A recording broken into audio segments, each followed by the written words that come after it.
በጆንና በጃኒ መካከል ለምን ተፈለገ? አሁን ለምሳሌ የተጠየቀው እሷ ያለችው እኔ ቪዲዮ ስትሰራ አይቼዋለሁ፣ አንቺም አይተሸዋል። ያለችው ምንድነው? ይደበድበኝ ነበረ፣ አቢዩዝ ያደረገ ነበረ፣ በየጊዜው አካውንቴን ያዘጋ ነበረ። አሁንም አዘግቶብኛል፣ እባካችሁ ንገሩልኝ፣ እኔ ሌላ ነገር አልፈልግም አለች። እሱ መጥቶ ያወራው ግን እንዳይጣሉ ብዬ ነው እንጂ ከኔ ጋር እንደዚህ ነን ብሎ የተጠየቀውን ትቶ ያልተጠየቀውን ነው ያወራው። ከምን ጋር ተገናኝቶ ነው ይሄ ነው የምንናገረው? እኛ አሁን ምን እናደርጋለን? ዮኒ በኋላ ደውልልኝና እኔም አለሁኝ ዛሬ ልጅም እረፍት ስለሆነች ጊዜ ያለኝ ደውልልኝና እናውራ። አውርተን በውስጥ በኩል እኔ ማውራ ነገር አለ። ከዛ አራታችንም በውስጥ እናውራ።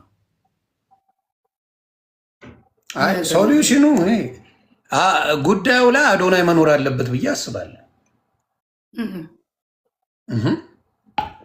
ፍቅረኛው ነች። ይሄ ሁለቱ ጉዳይ ነው። ነጥለን ፍቅረኛ ነች። አዶናይ ፍቅረኛዋ ነው። ሁለቱ ጉዳይ እሱን ኖ የእሱን እኔ አክባሪ ነኝ። አሁን ባለ ፍቅረኛ የሆነን ሰው ቆይ ስሜን ጂጂ ፍቅረኛ አብሯት የሚያሳልፍ የእሱ ሰው እያለ ከሱ ተነጥላ ከኛ ጋር ወራች ማለት ትክክል አይመጣም። ለሱ አይመጣም። ምን ሊለያዩ እኮ ነው። ሊለያዩ የሚሆኑ ለምን መስማት አለበት? ምክንያቱም ብዙ ነገር የተሰማውን አዶናይ በሌለበትማ ምንም ነገር እኔ መናገር አልችልም።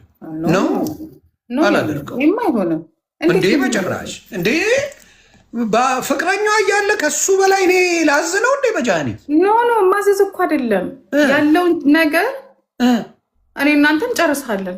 እኔ አዶናይ በሌለበት አላደርገውም። አዶናይ እኮ ጃኒ ባል እንጂ ጉዳይ አስፈጻሚ እኮ አይደለም። ነው ሁለቱም ነው እንዴ? ባል ካለ እኔ አሁን ሚስቴ በሌለችበት ተፋጣ የለም እንዴ? አካሌ ናት። ቀልድም ይባል አካበድክ። እውነት ነው የምነግርሽ። ምን ያደርጋል በዚህ ጉዳይ ላይ? እሱ እንዴት ነው የማያደርገው? የእሱ ፍቅረኛ አይደለች እንዴ? የእሱ ጉዳይ ከጃኒ ጋር እኮ ነው። ይሄ ደግሞ የሁለቱ ጉዳይ ነው። የኤክስ እና ጃኒ ከማን ጋር ነው የምታወራው? ከኤክሷ ጋር እኮ ነው የምታወራው። አዶናይ መምጣት የለበትም ነው መጥተው እኔ እሱ እንዲመጣ እኔም አልገኝም። እሱ ቢመጣ ኦኬ። አይ ከአንቺ ጋር አትመቻቹም ማለት ከኔ ጋር እኮ አንመቻችም። እኔ የረገጥኩት አለመመቻቸት አለ ኖ እኔ የረገጥኩት ሰው እኮ ነው አዶናይ። ግን ለውጡን ሳየው ተመችቶኛል። እሱ ሌላ ነው።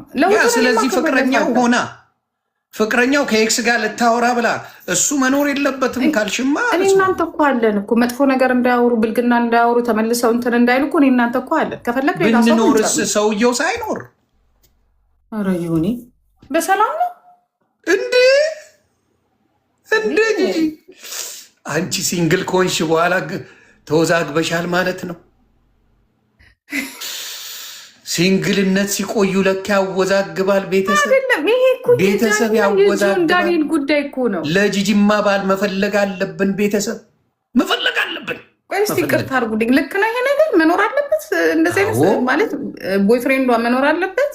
አዶናይ እንዴ ጠይቂ። ልክ ነው። አዎ ባለ ጉዳይ ነው አይደለም? ይኸው አይደለም እያሉ ኧረ እዚህ ጋር ነኝ እንዲህ እዚህ ጋር ነኝ። በቁጥር ራሱ እየጻፉልሽ ነው። ምን ቢኖር ምንድን ነው ሊያዳምጥ ይችላል። ያዳምጣል። ለሚስቱ የሚፈልገውን ነገር ማለት ይችላል። በጭራሽ አዶናይን አልናገረው። ምክንያቱም መብቱ ነው። አንድ ሰው በወሰነው ቢወስን መብቱ ነው ብዬ አምናለሁ። መብቱ ነው። ገባችሁ? ብዙ ነገር ሃንድል ለማድረግ ይሄ ሁላ ህዝብ ድብልቅልቁ የወጣበት ውስጥ ኦቨርዌልም ሊያደርግ ይችላል። ነገሩ ምን ሊያደርግ ይችላል? ሊከብደው ይችላል። እና አዶናይ አይ ብሎ ከጃኒ ጋር ራሱ አይ በቃ አልፈልግም ወይም ደግሞ ይሄ ነገር ውስጥ ልውጣ ቢል እኔ አልወቅስም። ማብራታ መቀጠልም መውጣትም እኔ የምመኘውን ልንገራችሁ። ይሄን ጠላት ለማቃጠል ህይወታችሁ አንድ ላይ ቢሰምር ደስ ይለኝ ነበር። ይህን ቻሌንጅ አልፋችሁ ይሄንን የመጣባችሁን በአንድ ላይ አልፋችሁ ይሄን አመድ የሆነን ቅንቅናም የሆነን መጥፎ ክፉ መንፈስን አልፋችሁት አንድ ላይ የፍቅርን ጥግ ብታሳዩን፣ በቃ ፍቅር ማለት ይሄ ነው ብለን እናልፈዋለን። ከዛ ናዩ ስትወልድ ሌላ ችግር ተፈጠረ። እዚህ ጋር ማውራት ላይ ይገባን ይችላል። ገባ? እሷም በራሱ ሴት ናት። እኔ እሷንም መጉዳት አልፈልግም። ልጅም ናት ማለት ይሄ ነገር መፈጠር በሌለበት ሰዓት ላይ የተፈጠረች እና መከራዋን ያገች እርግዝናውም አለ ልጁም አለ። ሲፈጠር እራሷ ጃኒ በቃ ይሄ ነገር ይቅር ብላ ነው ያቆመችው። እንዲያውም ምግብ በሰው እየላከችለት ምናምን ማለት ነው እንጂ ሁለቱ ፈቅደው ተለያይተው አልነበረም። እዚህ ጋር በቃ ጃኒ ናት በቃ ይቅርብኝ ብላ ያለችው። ብዙ ነገር አለ፣ ብቻ በአጠቃላይ ብዙ ነገር አለ እዚህ ጋር ማለት የሰውን ነገር እኔ ሳይፈልጉ በጣም ስለመቀርባቸው እንጂ የሌላ ሰው ቢሆን አዝረጥ ብቻ አወጣው ነበር። ገባ? ከፈለክ እኔ በውስጥ እነግርሃለሁ። እኔም ብዙ ኢንፎርሜሽኖች አሉ እያየን ቀስ እያልን ነው የምናወጣው።